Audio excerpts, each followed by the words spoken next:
देखिए, आपने जो सवाल पूछा है मुझसे ममता बनर्जी के बारे में कि बंगाल का माहौल क्या है, मैंने आपको बताया कि मैं अभी हाल ही में 1 हफ़्ते लगभग जो है पश्चिम बंगाल में होके आया हूँ। मेरे जो दोस्त रहते हैं वहाँ कुछ हैं ऐसे, उनसे मिलने क्योंकि गया था मैं वहाँ पर। असल में जो गंगा सागर तीर्थ है उस पर गया था, तो उसके बाद मैंने वहाँ थोड़ा आसपास माहौल देखा, दोस्त के पास गया तो मैंने कहा चलिए चुनावी समय है तो इस चुनावी समय में ये देखना है कि भाई ममता बनर्जी के जो बंगाल में दावे किए जा रहे हैं उसमें कितना दम है।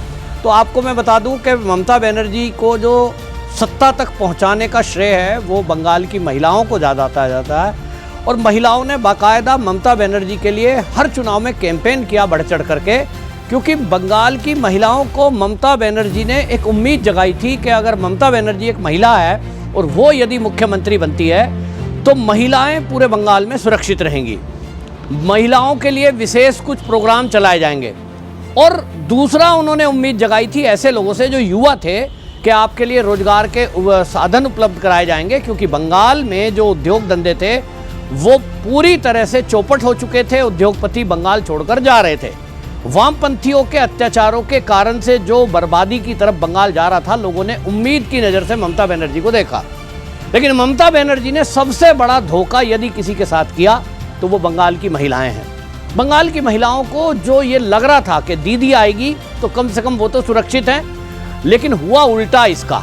महिलाओं पर अपराध इस कदर बढ़े बंगाल के अंदर कि एनसीआरबी के जो डाटा हैं, मेरे पास वो डाटा है, मैं आपको वो डाटा अगर बताऊंगा तो आपको सुनकर आश्चर्य लगेगा कि भारत में सबसे ज़्यादा अपराध यदि कहीं हो रहे हैं तो वो बंगाल की धरती है।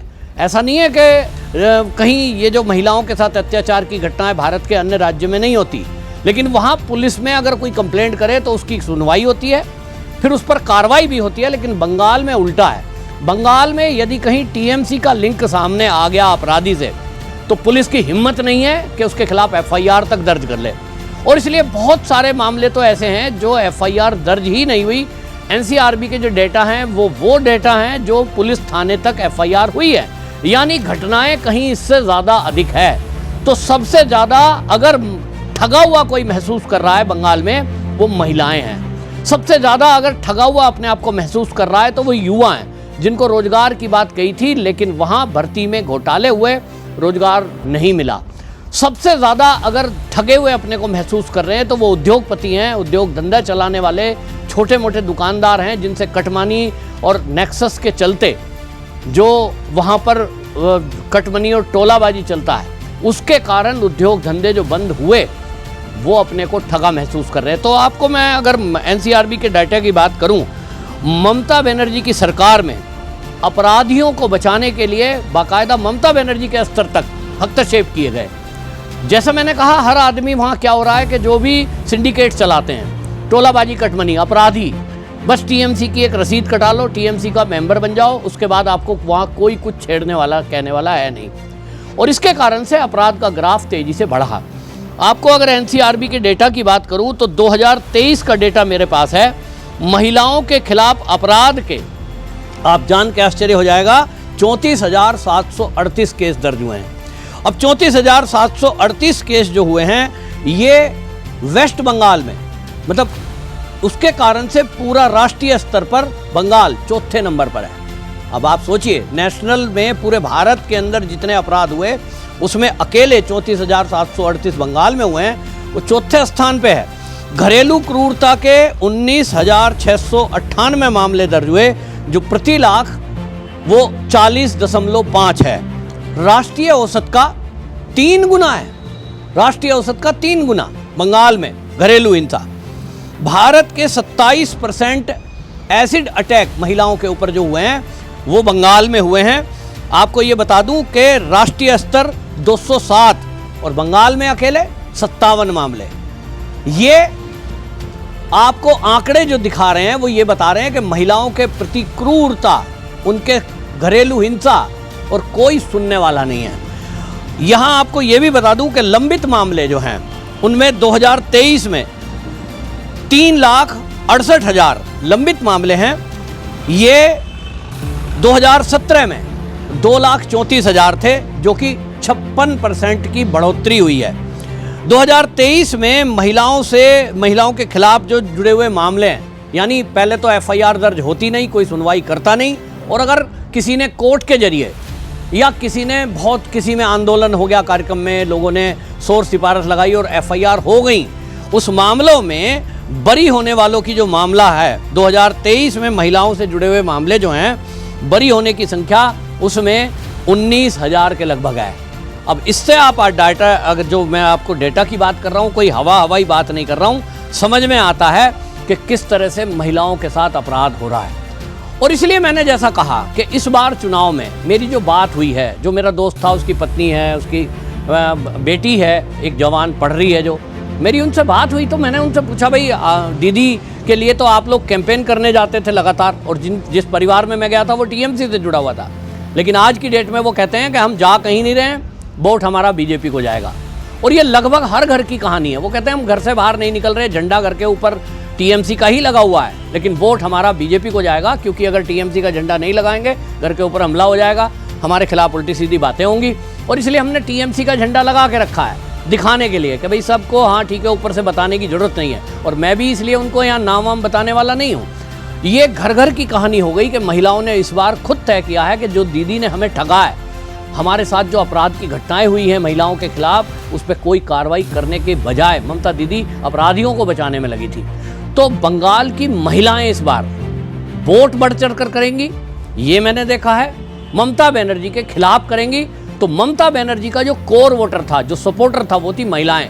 और बंगाल की महिलाओं ने ही ठान लिया इस बार ममता दीदी की सरकार को उखाड़ फेंकना है। तो जो हिंसा है, कुछ आपको मैं लेके आया हूँ, लिख कर लेके आया हूँ, नोट करके, और कुछ मैं गूगल पे भी देख रहा था कि जो मुझे बताया गया, ऐसा तो नहीं है कि भाई कुछ गलत आंकड़े हैं, तो मैं आपको कुछ घटनाएं भाई याद दिलाता हूँ बंगाल में जो हुई हैं।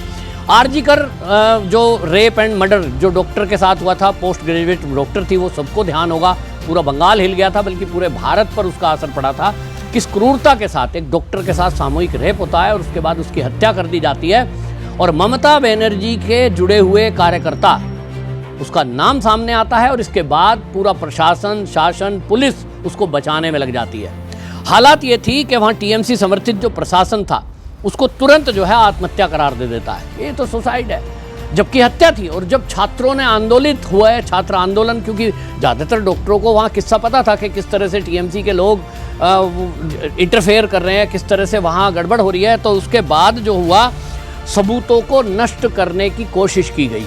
ये सबसे बड़ा अपराध है, और सारी महिलाओं ने बंगाल की देखा कि भाई आखिरकार ये हो क्या रहा है, और इसीलिए इसका बहुत बड़ा इम्पैक्ट पड़ा पूरे बंगाल के अंदर। महिलाएं इसी समय तय कर चुकी थी कि भाई अब बंगाल में दीदी के रहते महिलाएं सुरक्षित नहीं हैं। इसके बाद संदेश खाली की एक ऐसी घटना सामने आई, उसको अगर आप पूरी डिटेल में समझ लें, सुन लें, तो आपको लगेगा कि क्या हम भारत में हैं, हम 21वीं सदी में हैं।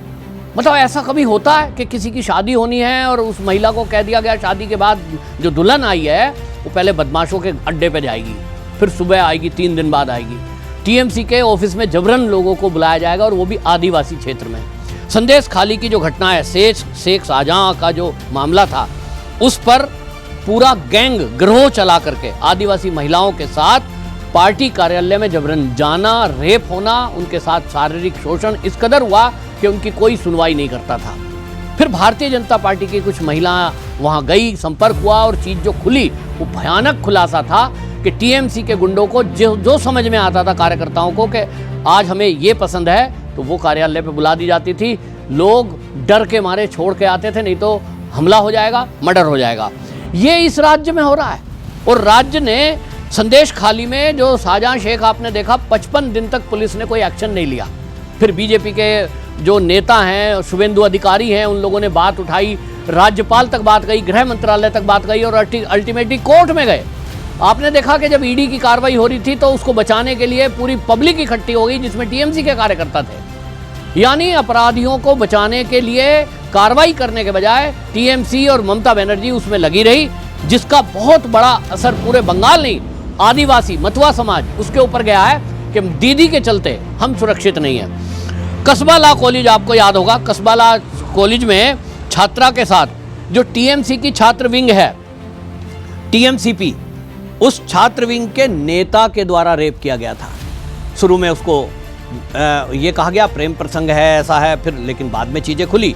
इसी तरह बंगाल के अंदर आपने सुना होगा सलिसी सभा, अन्नी सभा, ये मैंने दो नाम नए सुने। मैंने कहा ये क्या होता है? बोले साहब टीएमसी के लोग हैं और टीएमसी से जुड़े हुए हैं, वो इकट्ठे होते हैं अपराध के मामले में और फैसला वही करते हैं। और फैसला क्या करेंगे? अपराधियों को बचाने का ये एक बहुत बड़ा अड्डा बन गया है पार्क स्ट्रीट गैंगरेप मामले में।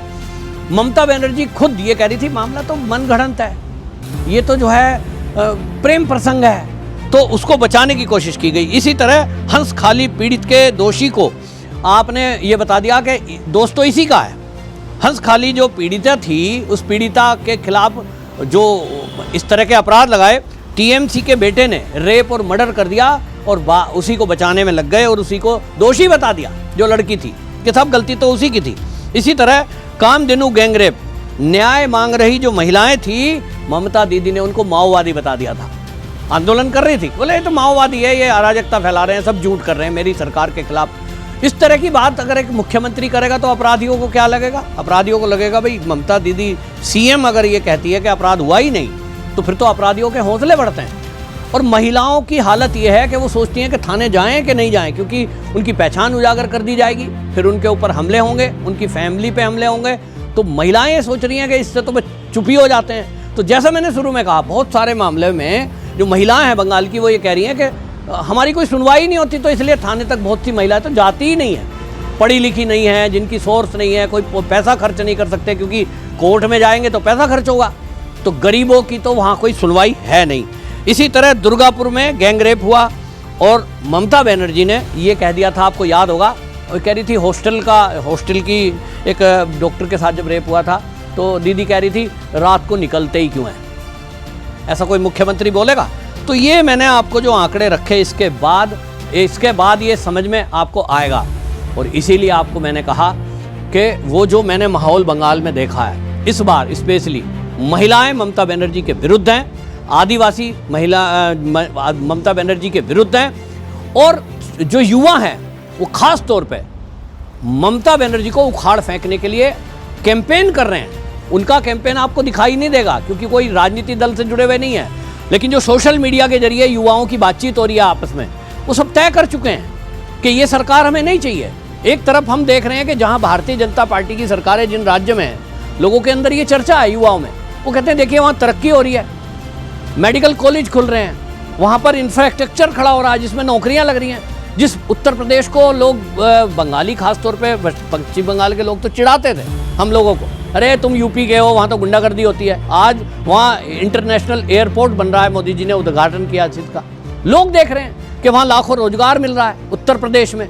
हमें चिढ़ाते थे यूपी वाले हो तुम तो। और आज बंगाल का हाल क्या हो गया है? ना वहाँ ठीक से सड़कें हैं, ना वहाँ उद्योग है, ना वहाँ मेडिकल कॉलेज में कोई महिला सुरक्षित है। तो महिलाएं इस बार ममता बनर्जी को उखाड़ फेंकने के लिए कृतसंकल्प हैं और महिलाएं अंदर पूरा कैंपेन चल रहा है। ममता दीदी के साथ जो दिखाई दे रहे हैं ना आपको पब्लिक में, रैलियों में, वो सब किराए के लोग हैं, ऐसा बीजेपी के लोगों ने बताया। वह लोकल महिलाएं भी कह रही हैं कि ऑफर होता है, कुछ पैसा मिलेगा, खाने पीने को मिलेगा, गाड़ी में घूमने को मिलेगा। वो महिलाएं ऐसे केवल दिखाई दे रही हैं। ममता बनर्जी के साथ घूमने वाली, उनकी रैलियों में जाने वाली महिलाएं जो दिन रात साथ हैं, आप मेरी बात नोट कर लेना, मैं अंदर से मिल के आया हूँ, जो वो लोग हैं वो वोट नहीं करेगी ममता दीदी को।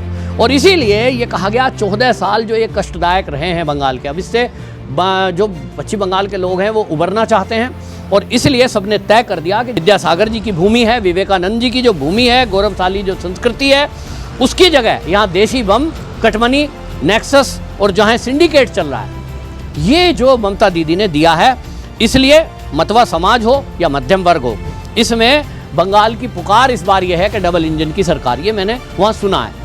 और इस बार एक परिवर्तन और मैंने देखा है। पहले लोग डरते थे टीएमसी के गुंडों से कि भाई झंडा लगाए तो हमला हो जाएगा, लेकिन इस बार लोग झंडा भी लगा रहे हैं। जगह जगह मुझे गांव के एरिया में भी और शहरों में भी बीजेपी के झंडे भी दिखे।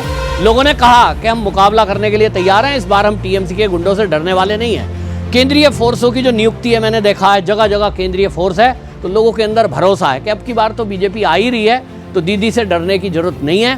दीदी 4 मई दीदी गई, जो बीजेपी का नारा मुझे दिखाई दे रहा है, इसमें बहुत हद तक सच्चाई है, जिसमें महिलाओं को मैं कहूँगा कि इस बार महिलाओं ने जो तय किया है कि ममता बनर्जी को उखाड़ने के लिए इस बार महिलाएं सबसे ज़्यादा वोट करने वाली हैं, जो मैंने महसूस किया है। नमस्कार, वंदे मातरम।